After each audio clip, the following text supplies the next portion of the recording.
কথায় আছে প্রেম মানে না কোনো বারণ, কিন্তু সেই প্রেম যদি হয় 2 সন্তানের জননীর, তাও আবার ডাক্তার স্বামীকে ফেলে এক রাজমিস্ত্রির সঙ্গে, তাহলে সেটি আর সাধারণ ঘটনা থাকে না, হয়ে ওঠে পুরো এলাকার চাঞ্চল্যের কেন্দ্রবিন্দু। কোন ঘাটার পর আমরা দেখলাম যে একাধিক ছেলের সাথে তার পরকীয়া, 3 থেকে 4টা ছেলের সাথে রেগুলার কথা বলতো। টাঙ্গাইলের সখীপুরে উপজেলার বড়চাওনা এলাকায় এখন সবচেয়ে আলোচিত নাম ফাতেমা। স্থানীয়দের দাবি, সুখের সংসার ডাক্তার স্বামী আর 2 সন্তান থাকা সত্ত্বেও তিনি জড়িয়ে পড়েন এক রাজমিস্ত্রির সঙ্গে পরকীয়ায়। শুধু একজন নয়, একাধিক পুরুষের সঙ্গে তার সম্পর্ক ছিল বলেও এলাকায় গুঞ্জন ছড়িয়ে পড়েছে। স্থানীয়দের ভাষ্য, শ্বশুরবাড়ির লোকজন বিষয়টি জানতে পারলে সম্পর্ক টিকবে না, এমন আশঙ্কা থেকেই তিনি সাজান এক ভয়ঙ্কর নাটক।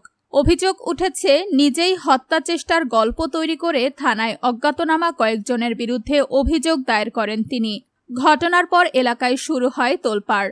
কে সত্য বলছে আর কে সাজাচ্ছে নাটক, তা নিয়েই চলছে নানা আলোচনা।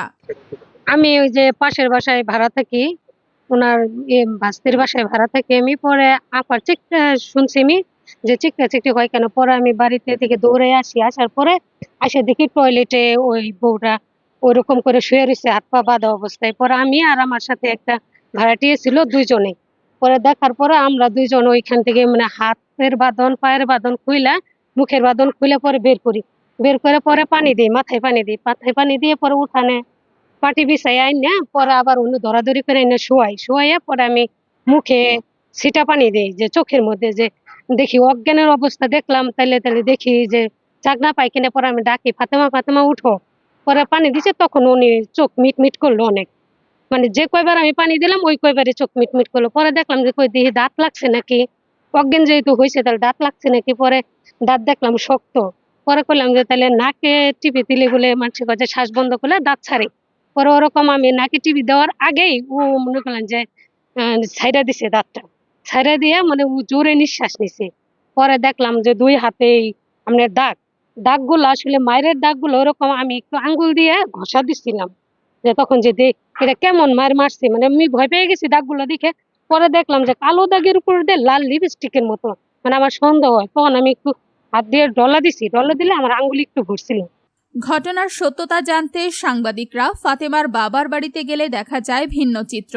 সেখানে তার চাচা কোনোভাবেই ফাতেমার মুখোমুখি হতে দেননি সাংবাদিকদের। না কোনো কথা বলার সুযোগ নাই, ঠিক আছে? কেন? ওনার সাথে ঘটনা ঘটছে, উনি তো বিষয়টা বেশি অবগত আপনার থেকে। আমার থেকে বেশি অবগত থাকলো, আমি ওই বাড়ির গার্জিয়ান, আমি নাই, কোনো কথা হবে না, ঠিক আছে?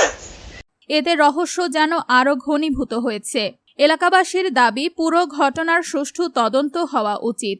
তাদের ভাষায় এটা শুধু একটা পারিবারিক ঘটনা নয়, এর পেছনে আরো বড় রহস্য থাকতে পারে।